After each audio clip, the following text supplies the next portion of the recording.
বলেন আপনাদের সমস্যা কি? ডাক্তারবাবু সমস্যাটা আমার। না ডাক্তারবাবু, সমস্যাটা আমার। না না আমার সমস্যা। আর বলছি তো আমার সমস্যা। আরে বলছি তো আমার সমস্যা। না ডাক্তারবাবু, আমার সমস্যা। আরে আপনারা থামবেন, আপনারা এক এক করে বলুন।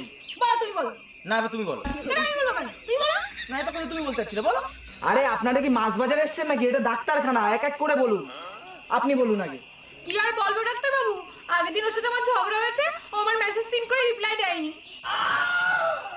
আরে এইটা কোনো সমস্যা হলো? এই সমস্যা কি আমি ঠিক করব? আপনার সত্যি কোনো সমস্যা থাকলে বলুন। হ্যাঁ ডাক্তারবাবু আছে তো, আমি রিলস দেখলে আমার ফোনের নেট শেষ হয়ে যায়। দূর, আপনি থামেন তো। দাদা আপনার সমস্যা বলুন। আসলে ডাক্তারবাবু কি বলবো, আমার এই সারা শরীরে ব্যথা, এই যেখানে আঙুল দিচ্ছি সেখানেই ব্যথা। আচ্ছা, তা হাতে একটু আঙুল দেন তো। একটু কপালে আঙুল দেন, দেখেছেন? ও, তা আপনি এই টেবিলে আঙুল দেন তো একটু। এই ডাক্তারবাবু টেবিলেও তো ব্যথা।